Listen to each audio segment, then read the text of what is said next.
বুধবারের রাত মানেই ভয় পাওয়ার রাত উইথ গৌরব। সময়টা 90-এর দশক।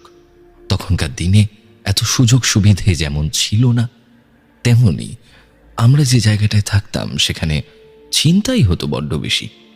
আমরা ছিলাম 3 ভাই বোন। আমি সবার বড়, তারপর আমার ভাই, আর তারপর আমার বোন।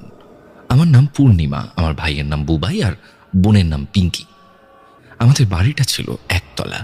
এই ঘর থেকে নেমে 7-8 পা গেলেই বাড়ির বাইরের উঠোনে রান্নাঘর ছিল।